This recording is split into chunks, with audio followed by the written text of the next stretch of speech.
In the beginning, before there was a pulpit, before there were preachers, before there was even a people, there was power.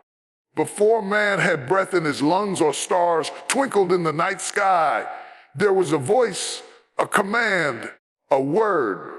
Let there beg, and from that one decree, galaxies spun into motion. The sun took its position, and the earth began to form like clay in the hands of the Almighty. The very foundation of our faith begins not with what we can see, but with the one who spoke what we now see into existency. That, my brothers and sisters, is proof of God's power. You don't need a theologian to convince you. All you have to do is look up. The heavens declare his glory. The skies proclaim the work of his hands. Every star is a sermon. Every sunrise is a testimony. Every mountain and ocean, every tree and animal whispers, there is a God and he is powerful. When science runs out of explanations, when theories break down at the edge of mystery, God's power steps in and says, I was here before the question was ever asked. A people look for signs and wonders, but the greatest miracle is already in motion. The fact that the earth spins at just the right speed, that gravity holds us without choking us, that the oxygen balance is perfect for life. These aren't accidents. This is not coincidence. This is not luck. This is divine intelligence wrapped in of supernatural foresee. This is the power of God on display, not just once, but every single day. And yet, what humbles me the most is not the stars above or the seas beneath. It's the thought that the same God who made all this made me. That the one who hung the moon also handcrafted you and me in his image. That the God who formed Saturn's rings also shaped your soul with purpose and precision. That's not just power. That's intentional, personal power. That's not random force. That's relational authority. The enemy wants you to question God's existence. But how can you deny the artist when you're standing inside the gallery? When every corner of creation points to a creator, how can you not worship? When your own heartbeat is timed and tuned by a force you can't control, how can you not bow in awe? And if he can do that, if he can paint the skies and balance the earth, if he can design ecosystems and craft beauty from dust, what can he do in your life? If God has the power to set the universe in motion, then surely he has the power to break your addiction. Surely he has the power to restore your marriage. Surely he has the power to bring your child back home, to turn your finances around, to heal your broken heart. Don't let your situation shrink your God. Don't let your problems make you forget his power, because he's not just the God of Genesis. He's the God of right now. The same God who said, let there be light, is the same God who can say, let there be peace in your mind. Let there be healing in your body. Let there be restoration in your soul. That's not just theology. That's a reality. That's proof. And when the devil tries to make you doubt, when life tries to make you question if God is really with you, just look around. Look at the sky, feel the wind, watch the sun rise, hear the thunder. That's not nature. That's God preaching louder than any preacher can. That's God reminding you, I'm still here. I'm still powerful. And I'm still working on your behalf. Because the same power that spoke the world into existence is still speaking. And he's speaking over you. But if creation wasn't enough to convince you, if the stars and the seas still leave room for doubt, then let's talk about the moments When God doesn't just show his power in the sky, but shows it in the valley. Because it's one thing to see God's power in the cosmos, but it's another thing entirely when he steps into your chaos. I'm talking about those desperate places, those God, if you don't do it, it won't get done places. That's where his power is undeniable. That's where he proves who he really is. Not just the God of the universe, but the God of good deliverance heads. He's the God who steps into prisons and opens gates. The God who walks into fiery furnaces and cools the flames. The God who shows up at midnight with an earthquake to shake the chains loose. You want to see proof of his power? Ask somebody who was down to their last breath, their last hope, at their last prayer. And then God stepped in. Some of you know what I'm talking about. You didn't just read about deliverance. You lived it. You were trapped, bound by habits, crushed by depression, suffocating in sin, and then somehow, some way, he reached in. When people had written you off, when doctors had given up, when your family turned their back, God didn't walk away. He walked in. When you were at the bottom, when you were drowning in decisions, when the guilt and shame were louder than your own voice, God said, "Ooh, peace, be still. Ye in the storm abide." Because when God delivers, he doesn't do it halfway. He doesn't just lift you. He brings you out of addiction, out of anxiety, out of trauma, out of toxic relationships. And when he brings you out with power. You don't walk out limping. You walk out testifying. You don't just escape, you evolve. And the same Red Sea that looked like your death becomes the very evidence of your deliverance. He doesn't just move mountains, sometimes he parts them. Some of you are buried under the weight of your own decisions, stuck in a place you thought you'd never escape from. But God's power showed up, not always with a shout, sometimes with a whisper, not always with lightning, sometimes just with love. But it was power all the same, because what man said was permanent, God reversed. What man said would kill you, God used to reveal you. And it's not just about being rescued. It's about who you become after he brings you out. You don't come out empty. You come out wiser, stronger, anointed. There's oil in your scars. There's fire in your story. And that's why the enemy fought so hard to keep you bound. Because he knew that once you got free, you wouldn't just be a survivor. You'd be a witnesser. You'd carry proof of God's power in your very life. Don't let anyone make you feel ashamed of what you went through.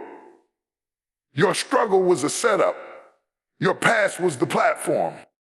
Because now, every time you lift your hands, you're telling hell, you tried, but God proved greater.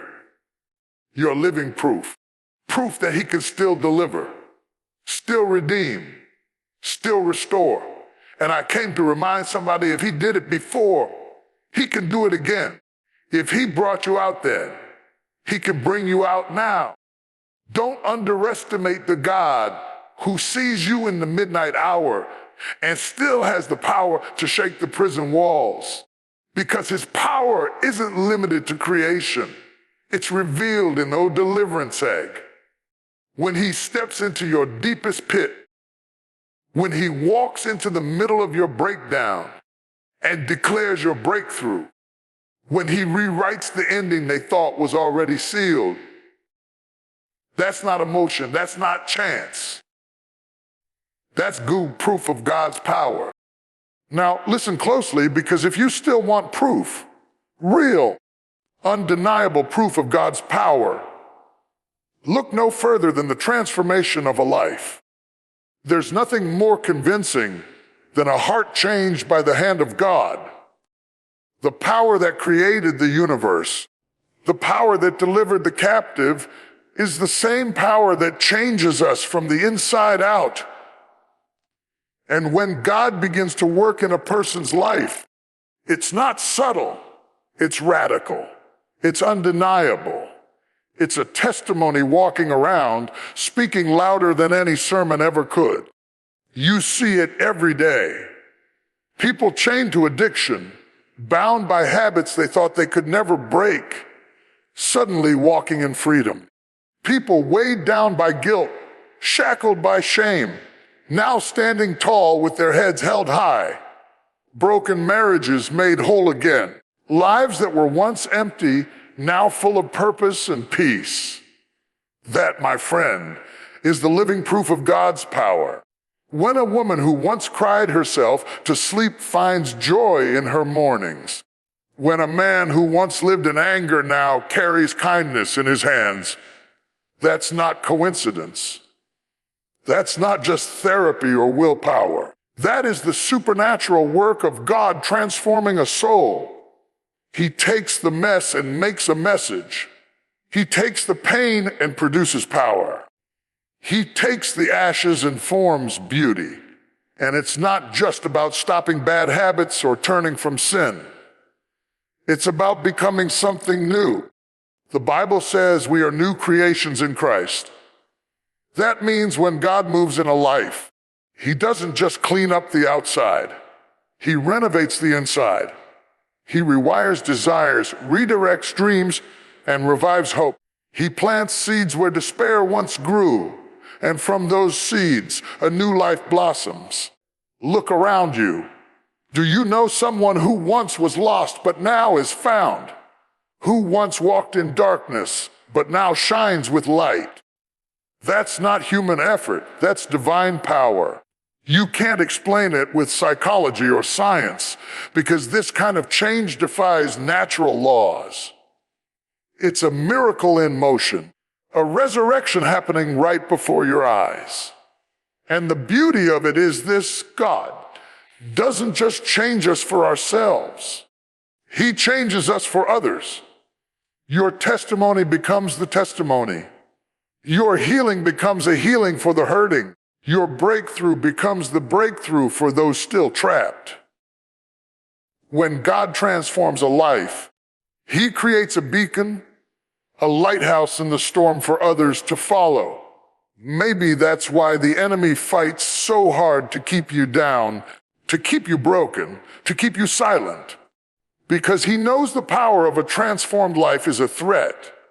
It challenges lies. It exposes darkness. It brings hope to hopeless places. When God's power changes one life, it sets off a chain reaction that can't be stopped. So don't despise your story. Don't minimize your journey. Don't be ashamed of where you came from, because in your transformation is proof. Proof that God is real, proof that He is powerful, proof that He is still moving and still making all things new. And here's the promise: if He can do it for someone else, He can do it for you. No matter how deep the darkness, no matter how long the struggle, no matter how impossible the situation, God's power can and will change you. The power that turned Saul into Paul, the power that lifted Peter from denial to boldness, that same power is available to you right now. You are not stuck. You are not hopeless. You are a living testament of God's power, waiting to rise up and show the world what the Almighty can do when He moves in a willing heart. So walk boldly, live boldly, and let your life be the loudest proof that God's power is real, active, and unstoppable. If you want the clearest, most powerful proof of God's power, you don't have to look far. Just look to the empty tomb. The resurrection of Jesus Christ is the cornerstone of our faith. The moment when death was defeated, sin was conquered, and hope was restored. This is not just a story from the past. This is the ultimate demonstration of God's power that changes everything.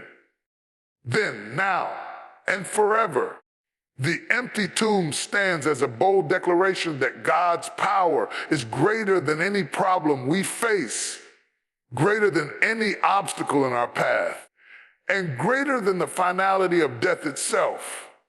Death is the great equalizer. It's the one thing no one can escape.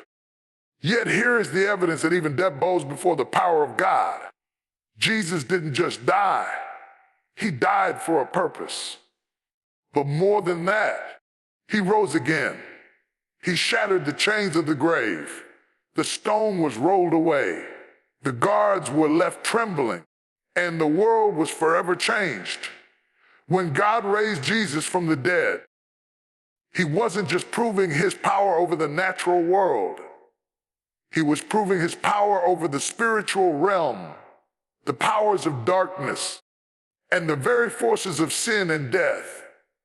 Think about what that means for you and me. If God can raise the dead, what can't he do in your life? What situation is too hard? What circumstance is too hopeless? What chain is too strong?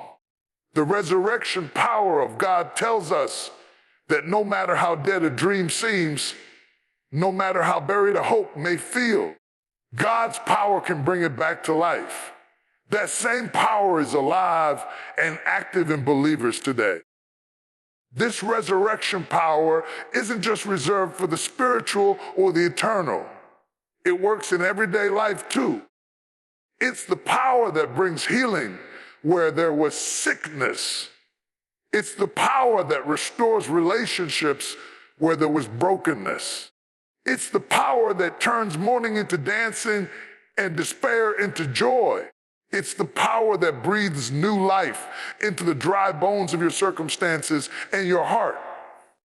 When God raises Jesus, he also raises you. When he defeats death, he defeats the death of your dreams, your faith, your future. Some may try to explain it away, call it myth or legend, but the empty tomb is louder than doubt. It's the proof that God is not distant or disconnected. He's not a passive observer. He is a powerful, living God who intervenes in the lives of his people. And because he lives, we live. Because he conquered death, we can conquer fear, hopelessness, and despair. Because he rose, we too will rise. You see, the resurrection power is not just about what happened 2,000 years ago.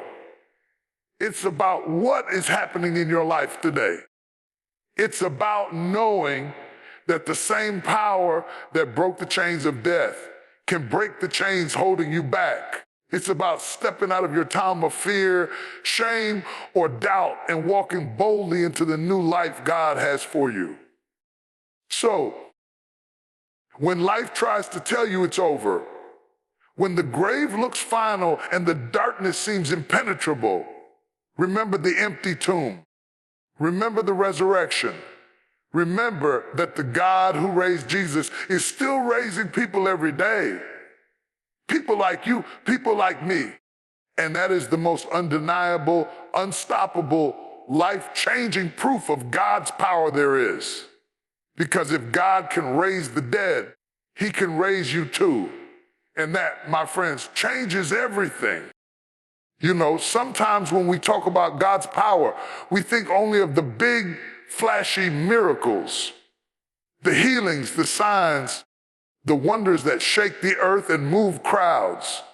But the truth is, God's power is just as real and just as present in the quiet, hard places of life, the places where pain lingers, where suffering presses down, and where hope feels distant. There is power in endurance. There is power in grace that sustains when we should have fallen apart. And that kind of power is proof of God working in ways that don't always make headlines, but are no less miraculous. When life hits hard, when loss comes knocking, when sickness lingers, when relationships break, when finances fail, there is a place where many give up. but God's power steps in. It's the power that keeps you going when you have no strength left. It's the power that holds your heart together when you feel like breaking. It's the power that whispers peace in the middle of the storm. That sustaining grace is the quiet but mighty proof that God is with you, even when you can't see him or feel him. The Bible tells us that we will face trials, storms, and troubles. It doesn't say if, it says when. But it also says that God will never leave us or forsake us. That promise isn't just words on a page. It's a reality made possible by his power. Because it takes power to keep a broken heart beating, to keep faith alive in the face of doubt, to keep walking when every step feels like a mountain. I want you to hear this today. Sometimes the greatest demonstration of God's power isn't in changing your situation instantly. It's in giving you the strength to endure it with grace. It's the power that carries you through the long nights of waiting, the unanswered prayers, the seasons of silence. It's the power that says, I'm still here and I will bring you through. There are people all around us who can testify to this. People who have faced devastating loss, but found peace that surpasses understanding. People who have battled illness, but still praise God. You people who have walked through betrayal and hardship and come out stronger. That's not luck. That's power. That's God's sustaining hand holding them steady. And sometimes that power shows up not as a whirlwind, but as a whisper. Not as a grand miracle, but as a quiet peace. Not as an instant fix, but as slow, steady grace. That's why the Apostle Paul could say, when I am weak, then I am strong. Because in weakness, God's power is made perfect. In suffering, his grace is enough. And that's the proof that no matter what you face, God's power is enough for you. So if you're in a place of pain or waiting, know this. God's power hasn't abandoned you. It's working in you. It's sustaining you. It's carrying you. You might not see the miracle yet, but the miracle is happening. The miracle of God's grace holding you when you should have fallen. Don't give up. Don't lose heart. The power that raised the mountains and calmed the seas is the same power that is holding you steady right now. And that power will bring you through. That's not just hope. That's proof. Proof that God's power is real, active, and alive in every season of your life, even the hardest ones. Have you ever noticed how sometimes in life things happen that you just can't explain? Doors open when you didn't even knock. Opportunities show up when you weren't even looking. Blessings come pouring in when you least expected and in ways you don't deserve. That kind of favor, unearned, earned, unexpected, is not luck. It's not coincidence. It's the unmistakable evidence of God's power at work in your life. This unexplainable favor is a signpost, a divine signature that says, I am here. I am working on your behalf. When people around you scratch their heads, wondering how you got through, how you made it, how you rose up, that's God's power showing up in the form of favor. It's when the odds are stacked against you, the resources are low, and the world says you shouldn't succeed, yet somehow you do. That's not chance. That's the hand of God. Favor is powerful because it shifts the atmosphere. It creates opportunities that weren't there before. It turns rejection into acceptance. Closed doors into open gates. It causes people to look at you differently, not because of what you've done, but because of who is with you. It's the kind of favor that changes destinies and rewrites stories. And here's what makes God's favor so incredible. It's not based on our merit. It's not about how good we are or hard we work. It's about His grace and His power, moving in ways that transcend human effort. It's a reminder that our lives are not just shaped by what we can do, but by what God chooses to do through us. That's why favor can show up in the most unlikely places and in the most unlikely people. Think about the stories in the Bible. Joseph favored by Pharaoh, Daniel favored in the lion's den, Esther favored to save her people. These are not just ancient tales. They are illustrations of God's power moving in human history. And that same power is available to you today. When you find yourself walking into a room and feeling the weight of favor on your side, that's God's power. When you receive a blessing that doesn't add up, that's God's power. But favor also demands faith. It requires you to trust when you don't understand, to keep moving when the path isn't clear. Favor isn't a free pass. It's a calling to step into the purpose God has for you. It's a sign that God is equipping you, positioning you, and preparing you for something greater. So when you experience that unexplainable favor, don't ignore it. Don't attribute it to luck or coincidence. Recognize it as the proof of God's power, power that surrounds you, lifts you, and carries you. Let it remind you that you are not alone, that you are chosen, and that God's hand is on your life.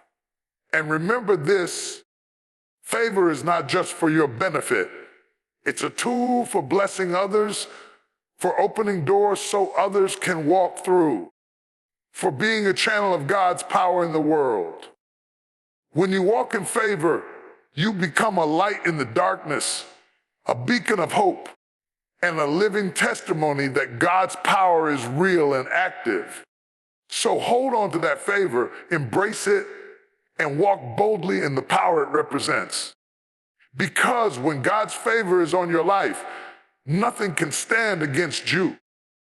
That is the undeniable proof of God's power working in and through you.